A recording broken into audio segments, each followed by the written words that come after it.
बिस्मिल्लाहिर्रहमानिर्रहीम। अस्सलाम वालेकुम नाज़रीन, मैं हूँ आम शहरी आरिफ हमीद भट्टी।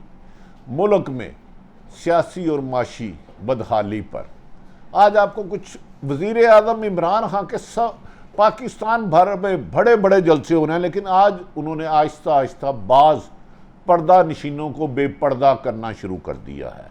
इमरान खान के जलसे में आहिस्ता आहिस्ता जो पाकिस्तान में दानिस्ता और गैर दानिस्ता उस साजिश का हिस्सा थे या उन्हें नहीं मालूम था, उनके राज खोलना शुरू कर दिए। मुझे लगता है इमरान खान ने अपनी ज़िंदगी और आज़ादी को दांव पर लगा के लिए पाकिस्तान की आज़ादी की जदोजहद जो शुरू की है, इसका कोई ना कोई नतीजा ज़रूर निकलेगा। ख़ुसूसन साबिक़ वज़ीर आज़म इमरान खान ने मर्दान के लोगों से मुखातिब करते हुए कहा, मुझे इस साजिश का पता चल गया था। मुझे इस साजिश का जो अमेरिका में तैयार हुई कि इमरान खान एयरबेस नहीं दे रहा, अमेरिकन गुलामी नहीं ले रहा, पाकिस्तान के मफाद में काम कर रहा है, इसको अदम एतमाद के जरिए निकालो। उन्होंने कहा जब मुझे पता चल गया तो मैंने उन लोगों को बताया जो ये साजिश रोक सकते थे, जो ये साजिश रोक सकते थे। मैंने उनको ये सारे हक़ाइक़ बता दिए। उनका फ़र्ज़ था इस साजिश को रोकना।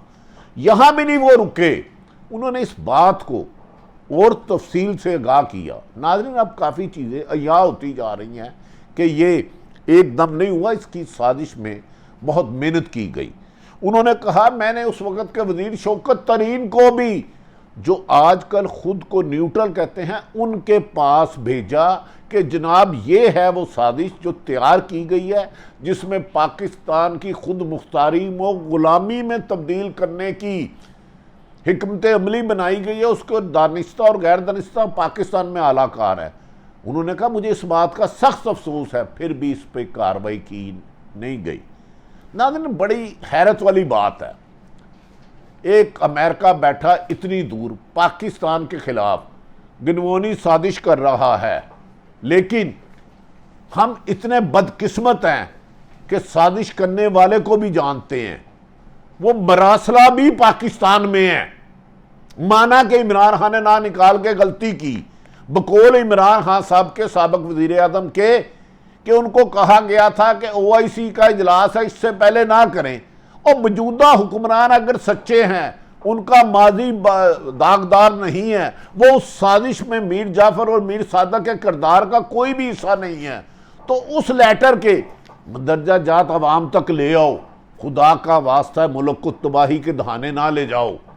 पाकिस्तानी कौम अल्हम्दुलिल्लाह एक मुसलमान जो नबी पाक मोहम्मद सल्लल्लाहु अलैहि वसल्लम की उम्मत है, उन्होंने गुलामों को आज़ाद करने का हुक्म दिया है। गुलामों को आज़ाद करना एक नेकी है, एक सादत है।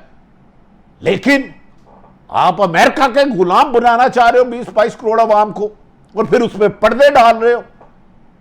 बदनसीब हो तुम लोग। ताकतें कभी एक जैसी नहीं रहती। कई हाकम आए, कई जाए कब्रिस्तान में देखे, बड़े से बड़ा ताकतवर जिन्होंने कई कई मुल्क फतह किए, वो कब्रों में पड़े हैं। जिंदगी में खौफ से, दहशत से इज्जत ना बनाओ, अपने अच्छे अमाल से इज्जत बनाओ, लोगों को उनके हुकूक दे के इज्जत बनाओ। नाज़रीन, आज वज़ीर आज़म पाकिस्तान ने मर्दान में इमरान खान ने अहम तरीन जलसा किया और उन्होंने कहा कि यह फैसला कुन वक़्त आ गया है।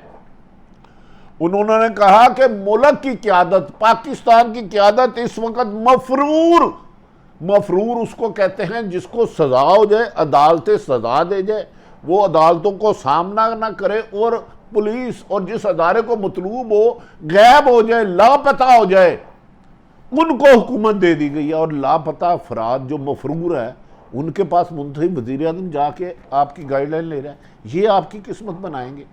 मैं इमरान खान को सपोर्ट नहीं कर रहा, लेकिन कुछ हक़ाइक़ खोल खोल के सामने जैसे जैसे आते जा रहे हैं, बीइंग ए जर्नलिस्ट मैं उनके दौर में तनकीद भी करता रहा और आइंदा भी करूँगा।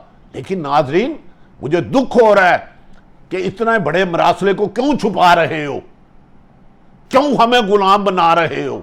अगर हमें गुलाम ही बनाना था तो मुझे बता दो 1947 में लाखों जो शहीद हुए, औरतें, माएँ, बहनें, बुजुर्ग, बच्चे, जवान, बेटियां, फिर उनको क्यों शहीद कराया था। भारत से क्यों ली थी आज़ादी। खैर, नाज़रीन, साबिक वज़ीर आज़म इमरान खान ने कहा है कि इस्लामाबाद मार्च के लिए, इनकलाब के लिए बुला रहा हूं, यह हकीकी आज़ादी की जदोजहद है। मैं आपको शिरकत की दावत अपनी हुकूमत के लिए नहीं, मुल्क की आज़ादी के लिए, खुद मुख्तारी के लिए दे रहा हूं। उन्होंने कहा 3 स्टेजेस, इलेक्शन और दूसरे साजिश वालों को मैं नहीं छोड़ूंगा। उन्होंने कहा इलेक्शन की तारीख फौरी तौर पर दी जाए, वरना अगर इलेक्शन की तारीख 20 मई तक ना दी तो इस्लामाबाद आने वाला सैलाब सबको बहा के ले जाएगा। जहां गई कश्ती वहां गए मला। उन्होंने कहा अमेरिका के वो गुलाम, अमेरिका की गुलामी वो लोग कबूल कर सकते हैं जिनके अरबों डॉलर बैरून मुल्क यानी कि अमेरिका, बरतानिया, यूरोप में है, तो मैं अमेरिका की गुलामी क्यों करूं। मैं तो मरने के लिए भी तैयार हूं और कैद होने के लिए भी तैयार हूं। नाज़रीन, इस मौके पर उन्होंने कहा पाकिस्तान की जो मुल्की क़यादत है वो इस वक्त मफरूर और इश्तिहारियों के पास है और अवाम इसको कबूल नहीं करेंगे। उन्होंने इस मौके पर कहा चेरी ब्लॉसम, शहबाज शरीफ और आसफ अली ज़रदारी, तुम सब गुलाम हो। मैं इक़्तिदार के लिए अमेरिका की गुलामी कबूल नहीं करूंगा, मरना कबूल करूंगा। इस मौके पर वज़ीर साबिक इमरान खान ने कहा कि मौजूदा मुसल्लह डाकुओं का गिरोह मुल्क को अमेरिका की और यूरोप की गुलामी में ले जाने के लिए बड़ी तैयारी कर रहा है और अपने मुकदमात ख़त्म करा रहा है, क्योंकि 40 साल से पीपल्स पार्टी और नून लीग की बारियां लगी थी। मैंने किसी को आके इन पर पहली दफ़ा हाथ डाला, गो के मुशीदा निज़ाम की वजह से मैं सजाएं नहीं दिला सका, लेकिन इन्हें बेनकाब तो किया। नाज़रीन, इस मौके पर तहरीक इंसाफ के सरबराह इमरान खान का नवाज शरीफ बुज़दिल आदमी है, हमेशा अवाम को अकेले छोड़कर मुल्क से भाग जाता है। ये शायद उन्होंने इसलिए कहा, याद होगा कि मुशर्रफ दौर में जब नवाज शरीफ साहब को गिरफ्तार किया गया तो उस वक्त भी डील करके रात के अंधेरे में जहाज आए, इनके मुलाजम, पाए पकाने वाले, ओजरी पकाने वाले, आलू गोश्त पकाने वाले, इनको दबाने वाले, इनको मालिश करने वाले, सबको लेके जहाज में मुल्क से फरार हो गए और 8 साल बाद आए और कहते थे उधर मदीने और मक्के में बैठ के हमने कोई मुआहदा ही नहीं किया, जिसको सऊदी सफ़ीर ने आके दिखाया ये है आपके लीडरों का असल चेहरा। तो शायद ये बात उन्होंने इसलिए की कि इमरान नवाज शरीफ हमेशा भाग जाते हैं। अब भी वो इलाज की गरज से 8 हफ्ते के लिए गए और आज 2.5 साल हो गए, वापस नहीं आ रहे। लेकिन जो मौजूदा वज़ीर आज़म और मुस्लिम लीग नून की क़यादत उनकी सरपरस्ती में सलाम करने पहुंची और सुना उधर की मुलाकात में खासी गर्मी सर्दी हुई और नवाज शरीफ ने अदम एतमाद का इजहार किया। इस मौके पर इमरान खान ने कहा गुलामों को आज़ाद करना नेकी है। खौफ की जंजीर तोड़कर उन्होंने अवाम से मुतालबा किया कि खौफ की जंजीर तोड़कर खुदारा इस्लामाबाद आए, मेरे लिए ना आए, पाकिस्तान के मुस्तकबिल के लिए आए, वरना आपकी नई नस्लें गुलामाना ज़िंदगी बसर करेंगी। उन्होंने कहा हमने अपने दौर में एक्सपोर्ट ज़्यादा बढ़ाई, लेकिन ये तो मुझे कहते थे मैं नाहल हूँ, नलायक हूँ, और मेरे आने के बाद मैं 85 रुपये पे छोड़ के गया था, तकरीबन 98 पे डॉलर आ गए। स्टॉक एक्सचेंज पाकिस्तान की तारीख में सबसे चले गया। आटा, चीनी, गंदम, दाल, रोटी, एक मजदूर तंदूर पे खाने वाला एक वक्त की भी रोटी नहीं खा सकता। इन्होंने फाकों की तरफ मुल्क को धकेल दिया क्योंकि कोई फैसला ही नहीं कर पा रहे। 14 जमातें आपस से इक़्तिदार में एक दूसरे से लड़ रहे हैं, ये उदा मुझे दे, ये मुझे दे। और भाई अगर तुम कहते थे हम तजर्बाकार हैं तो आओ तजर्बा दिखाओ, इस महंगाई को रोको। हम ये नहीं कहते कि मौजूदा हुकूमत सारी महंगाई की जिम्मेदार है, लेकिन आप तो 4-4 बारियां ले चुके हो, 40 साल से मुसल्लत हो।